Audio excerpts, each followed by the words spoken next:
नमस्कार दोस्तों, स्वागत है आपके अपने YouTube channel B R study में। दोस्तों, आज की इस वीडियो में हम जनरल साइंस के उन सभी सवालों को समझेंगे जो आपके आने वाली सभी प्रतियोगी परीक्षाओं के लिए मोस्ट इंपॉर्टेंट है, खासकर रेलवे एनटीपीसी एम ग्रुप डी के लिए। तो शुरू करते हैं आज की वीडियो। और आज का हमारा पहला सवाल है, कैथोड किरणों का प्रयोग सबसे पहले किस वैज्ञानिक ने किया था?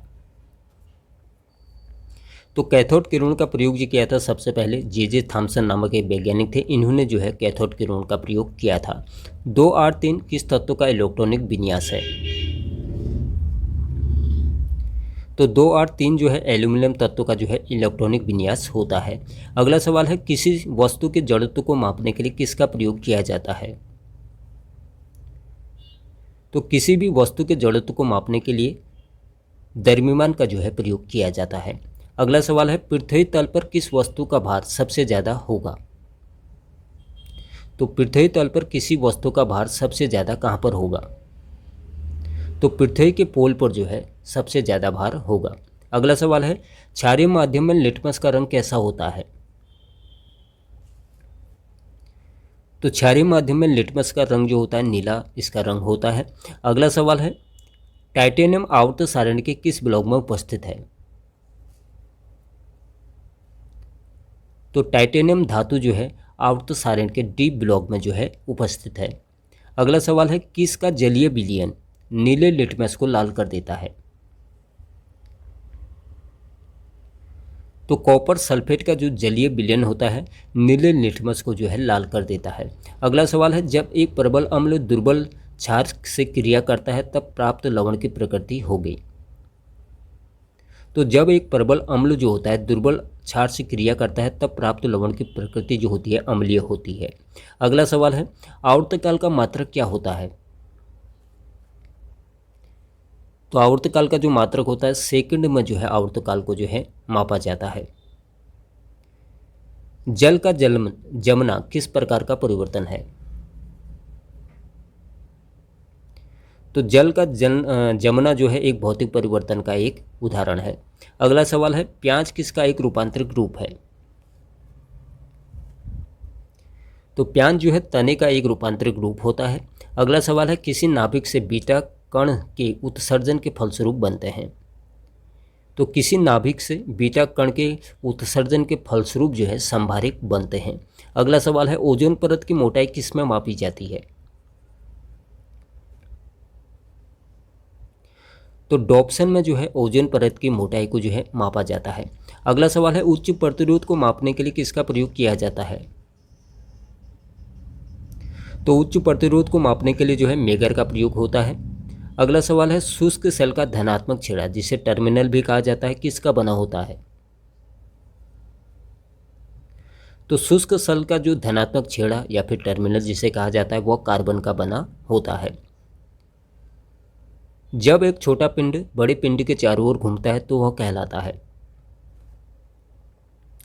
तो जब एक छोटा पिंड अपने से बड़े पिंड के चारों ओर घूमता है तो उसे उपग्रह जो है कहा जाता है। भूकेंद्रीय सिद्धांत किसने दिया था? तो भूकेंद्रीय सिद्धांत जो दिया था टालमे नामक एक विद्वान थे। इन्होंने जो है भूकेंद्रीय सिद्धांत को दिया था। मूल मात्रक कितने हैं? अगला सवाल है हमारा कि मूल मात्रक यानी कि जिसे बेस यूनिट भी कहा जाता है कितने हैं? तो इनकी संख्या जो है 7 है इनकी संख्या। अगला सवाल है, प्रकाश आकाश में उड़ती तरंग किस गति का एक उदाहरण है? तो आकाश में उड़ती हुई पतंग जो है त्रिविमीय गति का जो है एक उदाहरण है। अगला सवाल है, कौन सा तत्व सबसे ज़्यादा विद्युत ऋणात्मक वाला है? तो फ्लोरीन की जो है विद्युत ऋणात्मक जो होती है सबसे ज़्यादा होती है। अगला सवाल है, प्लाज्मा आवृत्ति या प्लाज्मा फ्रीक्वेंसी को किस में मापा जाता है? तो प्लाज्मा आवृत्ति या प्लाज्मा फ्रीक्वेंसी को जो है आयनोस्फीयर में जो है मापा जाता है। तो किस में मापा जाता है? आयनोस्फीयर में। अगला सवाल है, प्रकाश की किरण का 7 रंगों में विभक्त हो जाना क्या कहलाता है? तो जब प्रकाश की किरण अपने 7 रंगों में विभक्त हो जाती है तो इस क्रिया को जो है वर्ण विक्षेपण जो है कहा जाता है। अगला सवाल है, विद्युत बल्ब का फिलामेंट का गलनांक कितना होता है? तो विद्युत बल्ब का जो फिलामेंट होता है, जो मुख्य रूप से टंगस्टन धातु का बना होता है, उसका गलनांक कितना होता है? तो विद्युत बल्ब के फिलामेंट का गलनांक जो होता है 3800 डिग्री सेंटीग्रेड जो होता है, इसका गलनांक होता है। फ्यूज तार किसका बना होता है? अगला सवाल है हमारा कि फ्यूज तार किसका बना होता है? तो फ्यूज तार बनाने के लिए मुख्य रूप से तांबा, टीन और शीशे धातु का जो है प्रयोग किया जाता है। घरों में सप्लाई की जाने वाली धारा की आवृत्ति कितनी होती है? तो घरों में सप्लाई की जाने वाली जो धारा होती है उसकी आवृत्ति जो होती है 50 हर्ट्ज जो है इसकी आवृत्ति होती है। 284 किस तत्व का इलेक्ट्रॉनिक विन्यास है?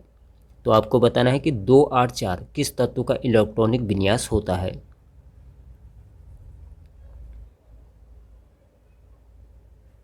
तो 284 जो है सिलिकॉन तत्व का जो है इलेक्ट्रॉनिक विन्यास होता है। किस वैज्ञानिक ने यह कहा था कि हर 8वें तत्व के गुण पहले तत्व के समान होते हैं? तो न्यूलैंड ने यह बात कही थी कि हर 8वें तत्व के गुण जो होते हैं पहले तत्व के समान होते हैं। इन्होंने 1864 में जो है तत्व को जो है उनके परमाणु क्रमांक के आधार पर जो है बढ़ते क्रम में जो है सजाया था और कहा था कि प्रत्येक 8वें तत्व के गुण जो होते हैं पहले तत्व के समान होते हैं और इसी नियम को इनका जो है अष्टक नियम कहा जाता है। अगला सवाल है आधुनिक आवर्त सारणी में आवर्त 6 में कितने तत्व हैं? तो आपको बताना है कि आधुनिक आवर्त सारणी में आवर्त 6 में कितने तत्व हैं। तो आधुनिक आवर्त सारणी में आवर्त संख्या 6 में जो है तत्व की संख्या जो है 32 है। देखिए आधुनिक आवर्त सारणी का निर्माण जो किया है मोजेले नामक वैज्ञानिक थे, इन्होंने इसका निर्माण किया है। और आधुनिक आवर्त सारणी में 18 जो है समूह है और आवर्त की संख्या जो है 7 है। तो आवर्त 6 में जो है तत्व की संख्या जो है 32 है। अगर पहले आवर्त की हम बात करें इसमें तत्व की संख्या जो है 2 है और दूसरे और तीसरे इन दोनों तत्वों में जो है संख्या जो है 8 है और चौथे और पाँचवें में आवर्त में तत्व की संख्या जो है 18 है और छठे में जो है आवर्त की संख्या 32 है। तो पहले में तत्व की संख्या जो है 2 है और दूसरे और तीसरे में तत्व की संख्या 8 है और चौथे और पाँचवें में तत्व की संख्या जो है 18 है और छठे आवर्त में तत्व की संख्या जो है 32 है और इसका 7वां जो है आवर्त जो है अभी अपूर्ण है। अगला सवाल है आवर्त सारणी में कौन सा आवर्त अपूर्ण है? तो 7वां आवर्त जो है अभी अपूर्ण है। अगला सवाल है किस गैस को अजनबी गैस के नाम से भी जाना जाता है?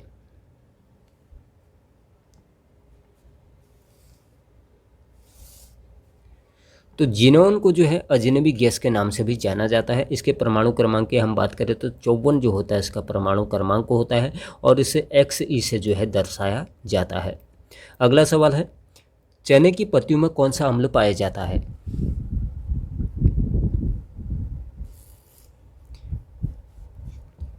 तो चने की पत्तियों में जो है ऑक्जेलिक अम्ल जो है देखने को मिलता है। अगला सवाल है फेरम किस तत्व का लैटिन नाम है? तो फेरम जो है लोहा का जो है लैटिन नाम है। अगला सवाल है गैलियम का परमाणु क्रमांक कितना है? तो गैलियम धातु का जो परमाणु क्रमांक है 31 इसका परमाणु क्रमांक है और इसका प्रयोग जो है एक अर्धचालक के रूप में जो है किया जाता है। अगला सवाल है रेफ्रिजरेटर किस सिद्धांत पर कार्य करता है?